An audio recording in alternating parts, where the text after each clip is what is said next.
This is an ABC podcast.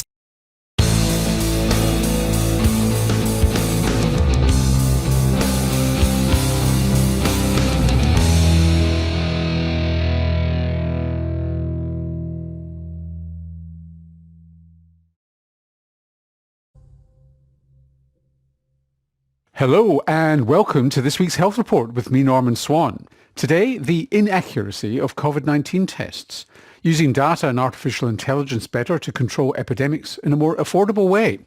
In times of trouble, how do we know who to trust? And is it locked in our genes?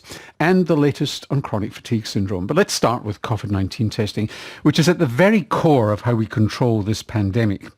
The key test is a nose or throat swab to detect and amplify genetic fragments of the virus. It's called an RT-PCR, or reverse transcription polymerase chain reaction. And in January, when this pandemic took hold, RT-PCRs were rushed into service without the normal checks and evaluation that pathology tests would undergo. So we're only now learning how accurate they are. And according to the most comprehensive study to date, not very. A US group of researchers has found that the SARS-CoV-2 PCR fails to diagnose a high proportion of infected people. It's called the false negative rate, and the finding comes from a review of 7 studies of the test accuracy. If true, then this has significant implications for how testing programs are conducted and whether we should accept the results of a single swab. Dr. Lauren Kusirka was the lead author and is an epidemiologist at Johns Hopkins School of Medicine in Baltimore. I spoke to her earlier. Thanks so much for having me.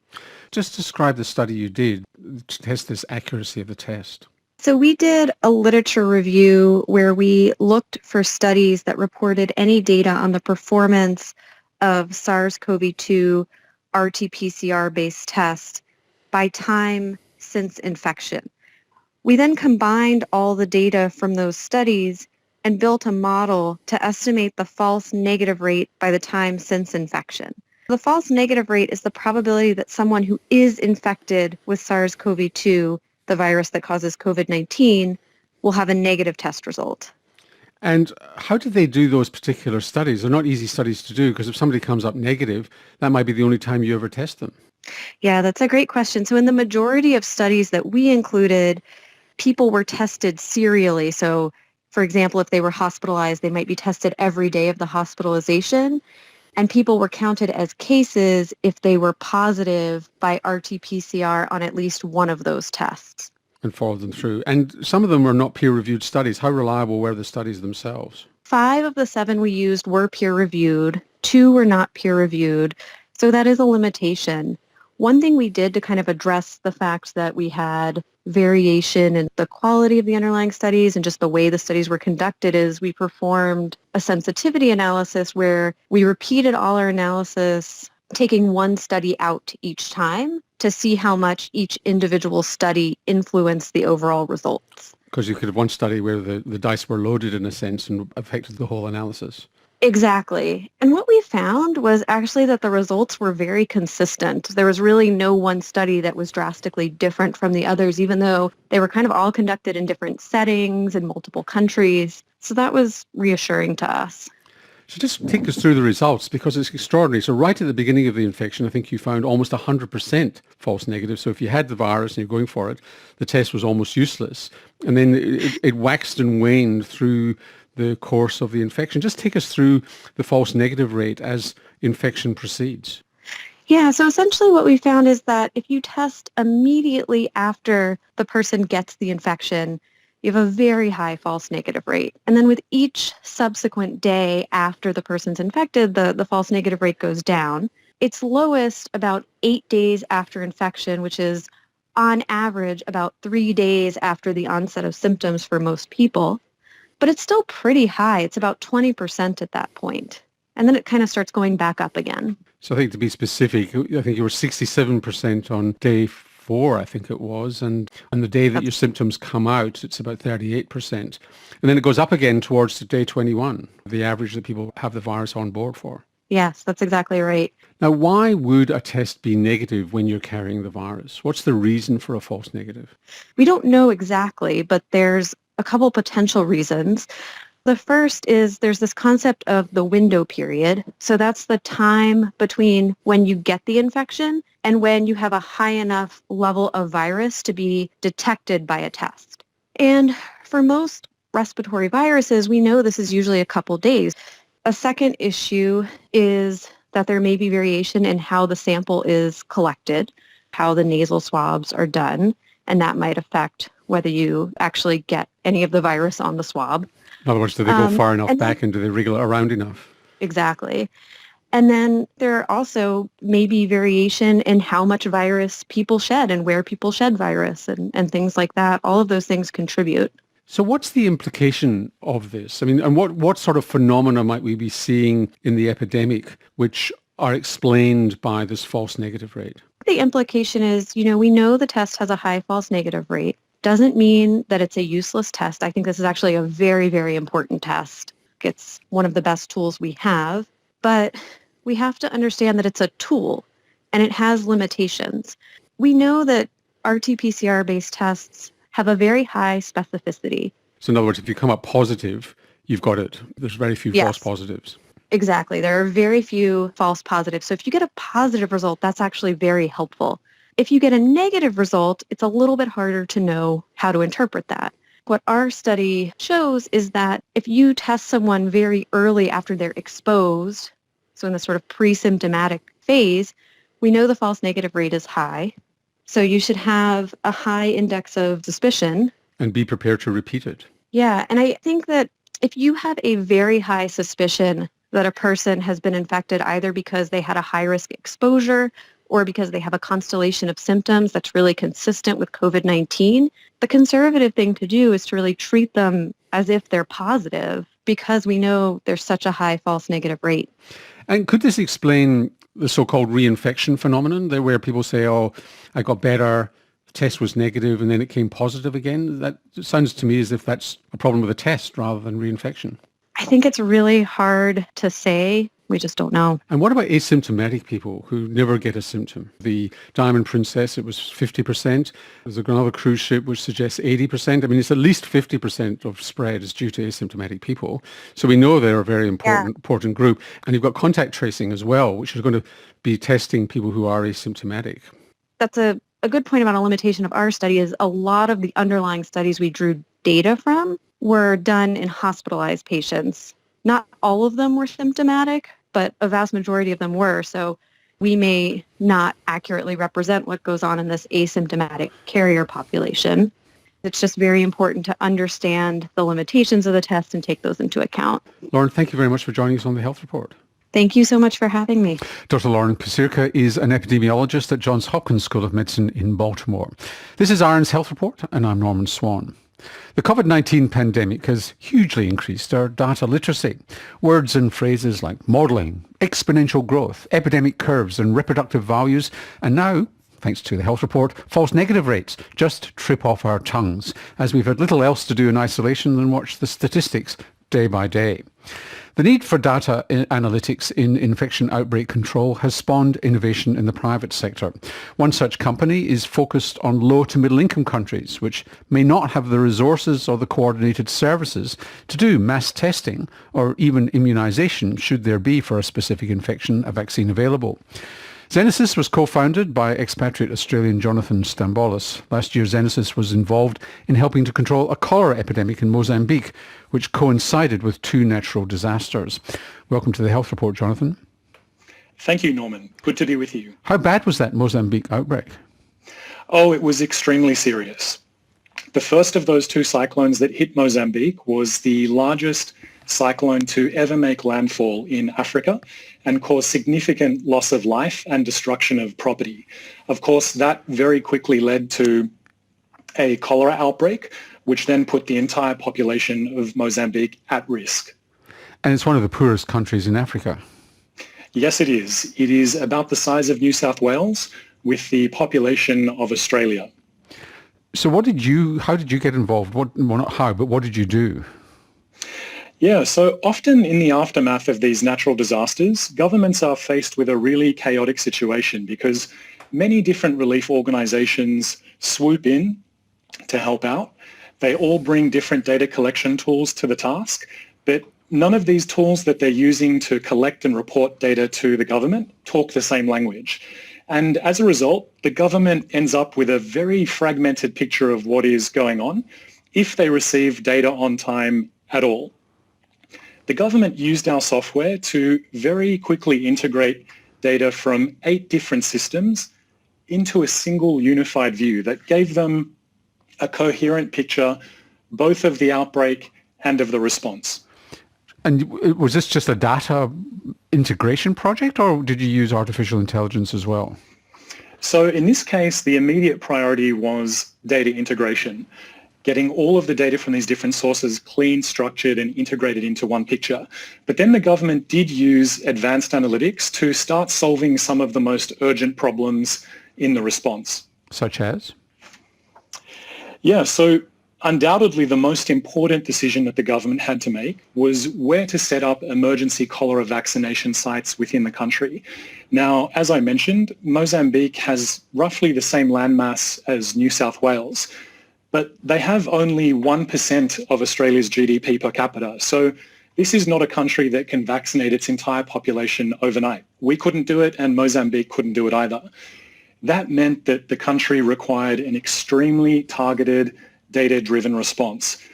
It wasn't enough to know how many cases there were in the country. We had to know the attack rate in every single part of the country, and this required putting together data on the number of confirmed cases from multiple different systems, divided by very granular population estimates for every neighbourhood within the country. That's a really easy thing to say, but a very, very difficult thing to do because the data for this task comes from many different systems that don't talk to each other. It took us a while in Australia to get the COVID-19 data together, and that was reasonably straightforward, just getting the case reports and the analytics going. Are you saying that you can automate it? Is that what you're doing? Exactly. So our software specializes in taking fragmented data from all of these different systems that don't talk to each other and have different definitions and different standards, and automating the process of cleaning and harmonizing this data to produce a coherent picture for decision makers. The kind of challenges that it has to solve is that you will very often see different names for the same patient in 2 different systems, different definitions of what a confirmed case is depending on the reporting laboratory, different names for the same hospital or testing site, and inconsistent geospatial coordinates that create a confusing picture about what sites are where. So how do you know that what you did made a difference rather than just the government getting its act together? Yeah, so what we saw in Mozambique is with these capabilities, the government was able to get the number of infections down from 400 per day in the most affected district, doubling every 24 hours, all the way down to 0 in the most affected district within 1 month. And what really matters here is what the government of Mozambique had to say about the importance of data analytics in that result.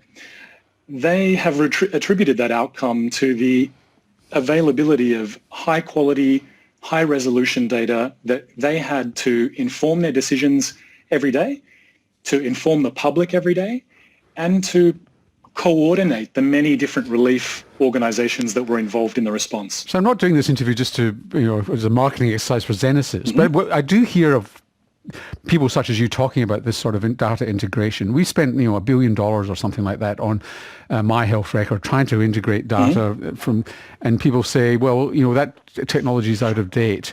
I mean, basically, if you look across the spectrum, is the technology available to actually do stuff without needing all the fuss about a My Health Record? You can actually, data dictionaries and common definitions of diseases and so on, and the problem of double entry of somebody with the same name in Western Australia, New South Wales being counted wrongly. This is actually a relatively trivial task now?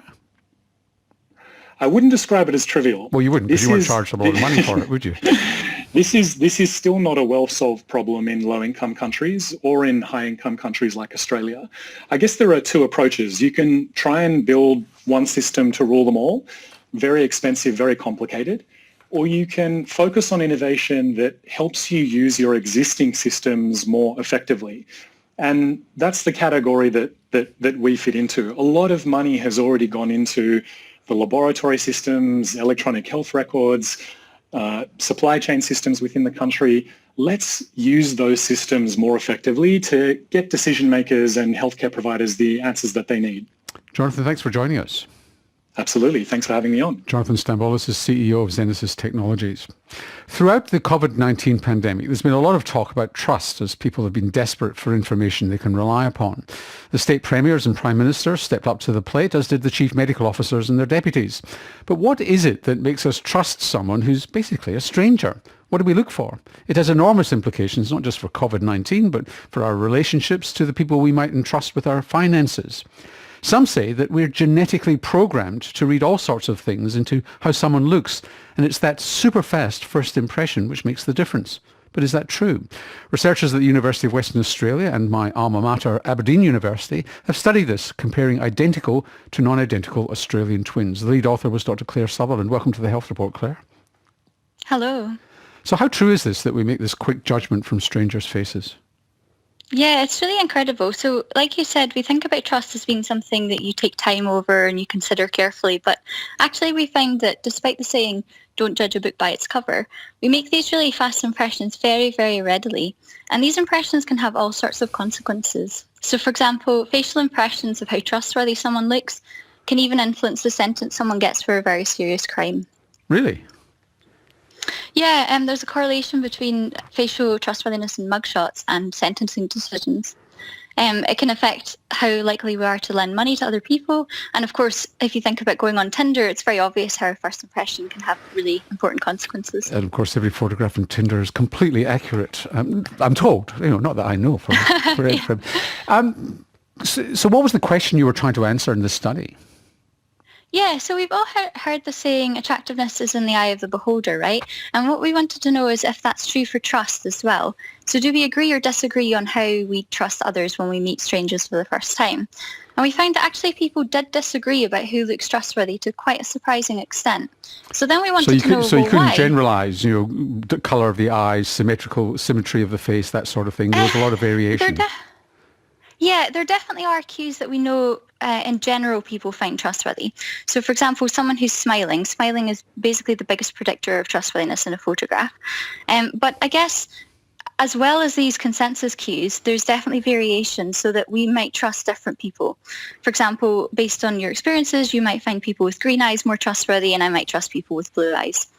And so the question is this in your genes or is it from experience? In other words, the environment? Yeah, exactly. So with the help of Twins Research Australia, we recruited over 1,000 twins across Australia. So a big thank you both to Twins Research Australia and all the twins who took part. And we study twins because we can compare identical twins who share 100% of their genes and non-identical twins who share on average 50% of their genes. And basically we look to see if there's a difference between these two groups. If there's a difference, it suggests that something genetic is driving these impressions. And that's actually not what we found at all. So we found instead that none of the twin pairs, whether identical or non-identical, strongly agreed on their impressions at all. So these impressions were surprisingly idiosyncratic, suggesting that instead what's important is someone's unique experiences in the world. So what we think is probably happening is that as we go about our lives, our decisions about who we think looks trustworthy or not probably is also based on specific social interactions we have with people. So that bastard we met on Tinder who looked trustworthy but wasn't will never trust somebody with blue eyes ever again. That's it, precisely. And if I met someone else, then I might have a completely different impression. And did you investigate what that experience was, even though I sort of typified it in the most facile way?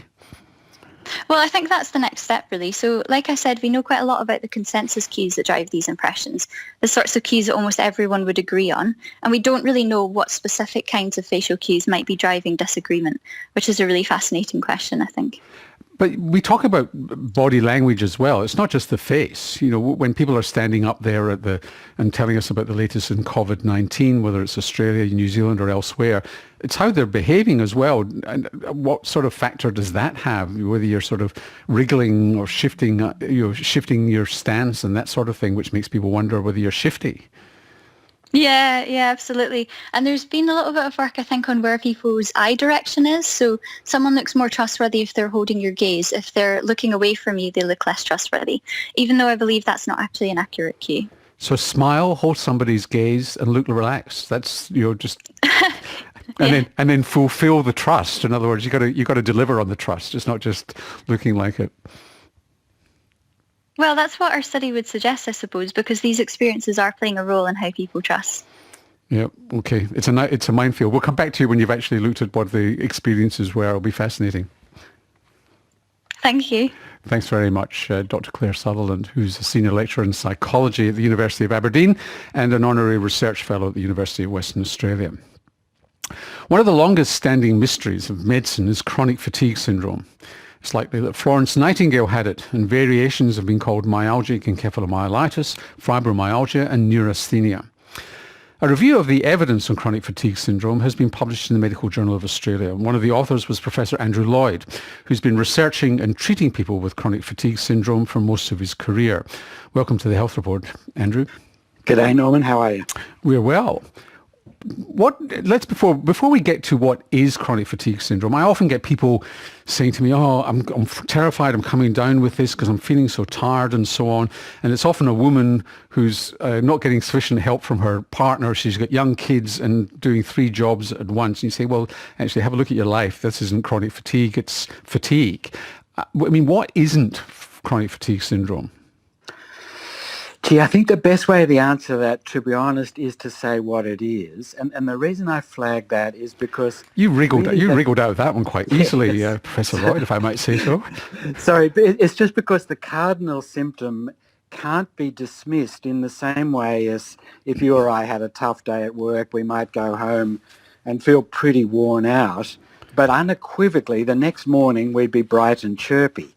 Now, that is not the case with the chronic fatigue syndrome. It's a prolonged and disabling fatigue that doesn't resolve with rest or adequate sleep.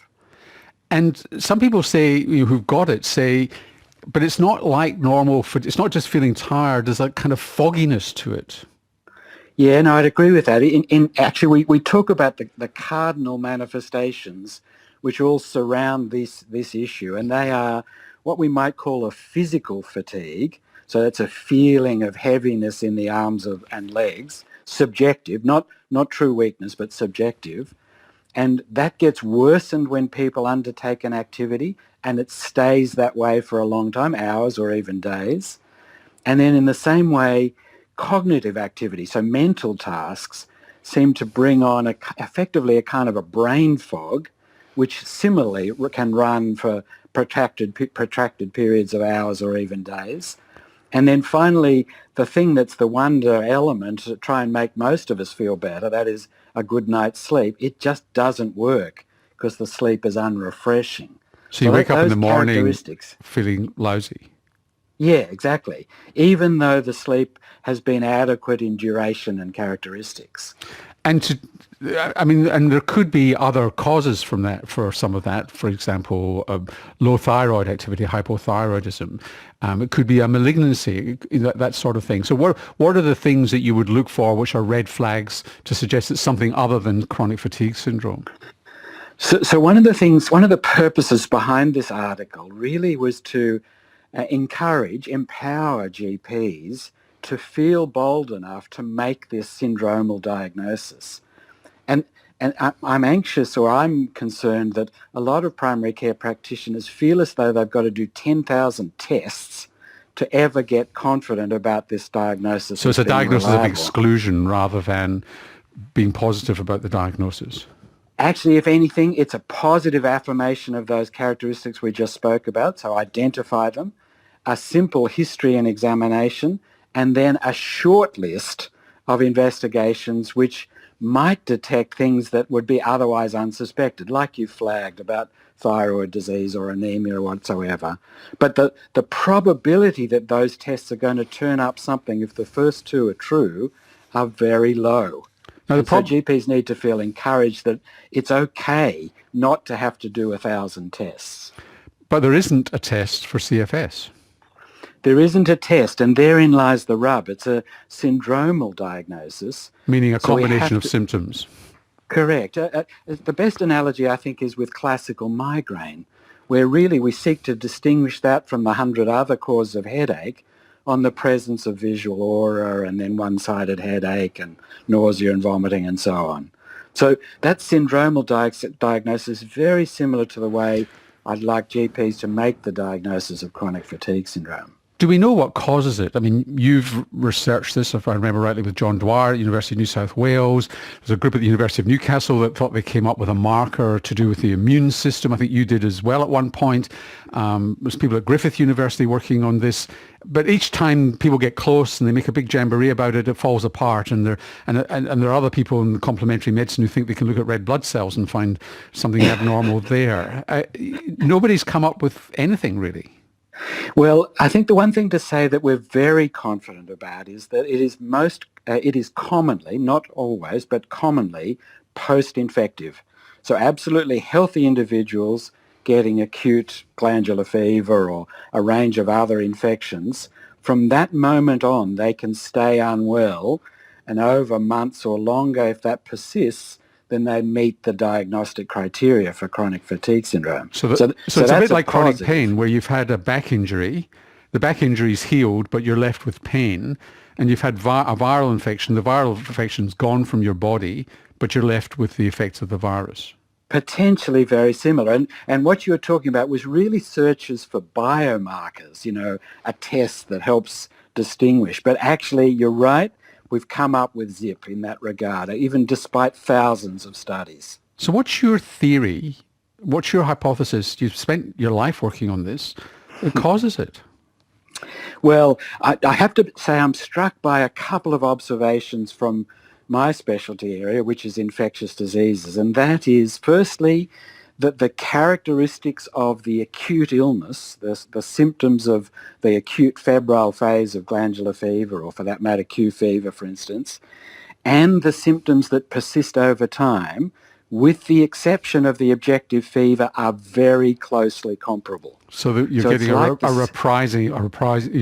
reprising the infection. We're running out of time, and I must get on to treatment because one of the most controversial things I ever did on the health report was report on the PACE trial, which was a sort of stepped process of people getting back to cognitive behavioural therapy and exercise. And the anger in the chronic fatigue syndrome community was huge, and I still get emails about it. And yet there is evidence. There was a Cochrane review just out of several studies suggesting that very, very careful exercise might actually help. Do we know what does work, if anything?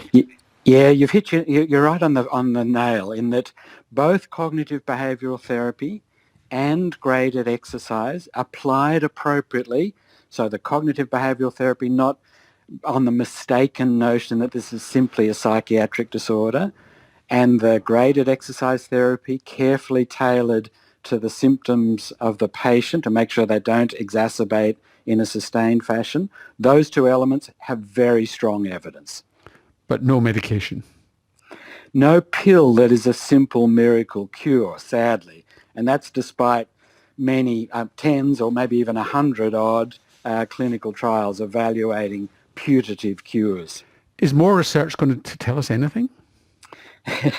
We seek the Holy Grail. That is, we'd like to understand the biological basis of this illness and then guide treatments. And I think we do have some clues that might give us good direction. So the first of those, I would say, would be genetic studies, that is genomes of the host, and the second would be neuroimaging, in particular functional neuroimaging. They're the great white hopes. Well, come back on, Andrew, when you've got some findings and we'll put you there. Thank you very much for joining us. Professor Andrew Lloyd is Director of the Fatigue Clinic at the University of New South Wales. I'm Norman Swan. This has been The Health Report, and I hope to see you next week. You've been listening to an ABC podcast.